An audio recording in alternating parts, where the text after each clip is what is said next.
let's continue talking about some of the futures bets that are available in the NFL. Specifically, with you being a former wide receiver, thought it would be fun to go through some of the receiving yards props that are out there. And a kind of like back and forth game that Michael and I have been playing the last couple of weeks is you can only pick one. Okay. So we go through a couple different categories of pass catchers today, and I'll give you a group of like 4 or 5, and you can only pick one though for each category. You ready? I am. All right, we're going to start with all-pro receivers.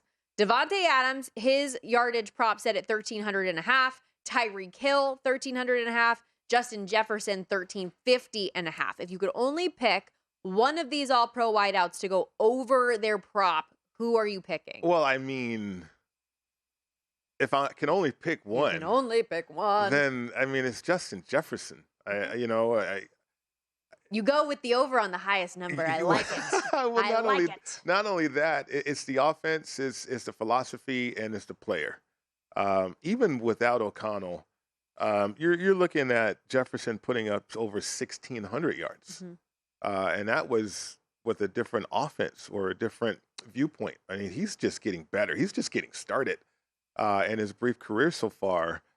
With this offense, obviously, it produced Cooper Kupp and the numbers that he put up and, Offensive Player of the Year and all that kind of thing. So I think Justin Jefferson, he's got some help. They drafted a receiver from SC.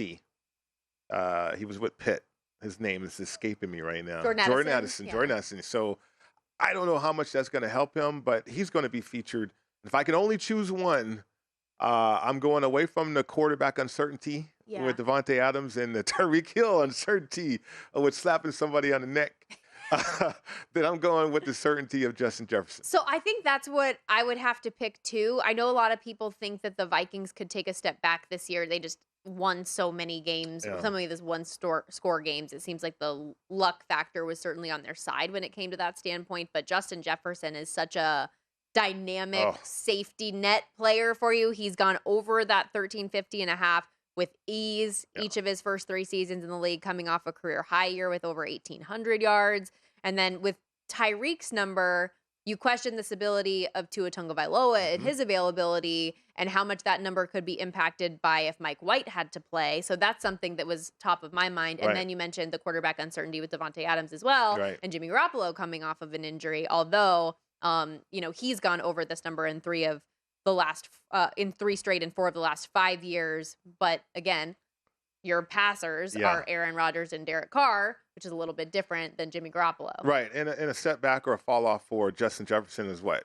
1,400 yards? Right. 1,450 yards? I mean, that's, if I can only choose one, that's where I'm going. Okay, well, let's look at some of these wideouts next that have new homes in 2023. DJ Moore goes from Carolina to Chicago. Darren Waller, now a New York Giant. Alan Lazard from Green Bay to the Jets. Adam Thielen, now in Carolina. And OBJ finds a new home in Baltimore. Each of these numbers is 800.5 yards or fewer.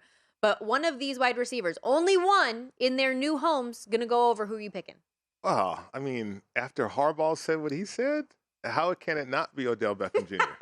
He's going to put up a T.O.-like season that first year in Philly, obviously. Sure. Which, no, he's not doing that. But 575 yards. Yeah, and not only that, Monken, he's familiar with this offense too.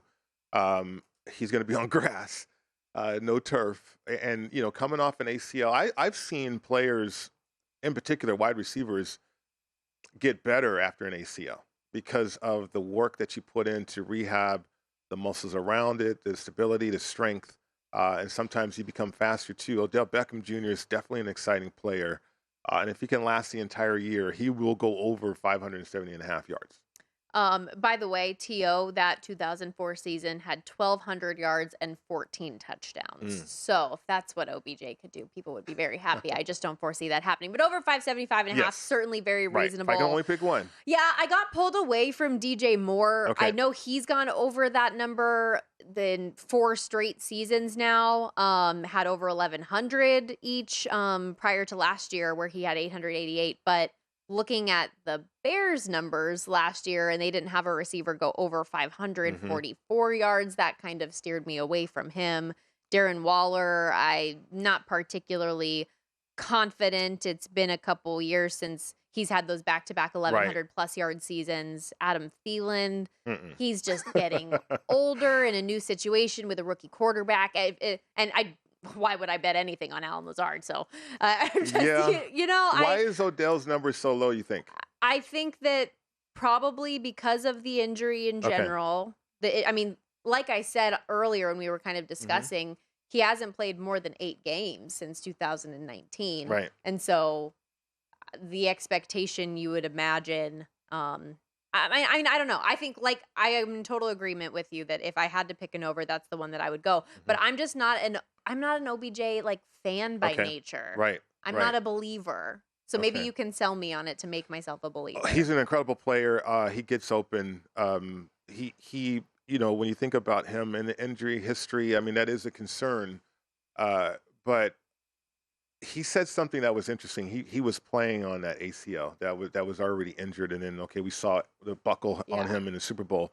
But it's been an entire calendar year situation where he could really pay attention to that and getting it healthy enough. And from a contract standpoint, I know it's 1 year. Baltimore broke him off a lot of money. So much money. And then Odell Beckham Jr. with this offense that he's familiar with, and Lamar Jackson feeling like he can throw for over 4,000 yards. Well, 5,000 yards, who knows? But 575 just seems low to me with Odell Beckham Jr. Let's look at some tight ends. Travis Kelce, the highest number by far of this group with 1,150.5. Mark Andrews, 875.5. My guy George Kittle, 725.5.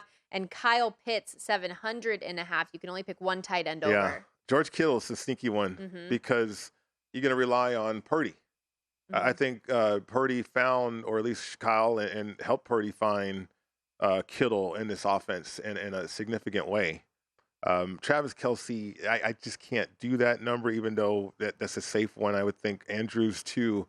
But Kittle would be my pick. The injury with Purdy, though, has me pumping the brakes a little. I like Kyle Pitts, and that number 2 over 700.5, but only pick one. Yeah. It's got to be Kittle there on that list. I was between Kittle and Kelce, despite Kelce's being as high as it is. But yes, I think I would take Kittle as well. He's gone over that number 4 of his last 5 years, 3 of those seasons hitting over 900 yards. So I feel like it's a very gettable number. Especially, again, he's just another one of those really solid yards after catch type of players as well, which can help out your quarterback. But with Kelce, I was looking into his numbers.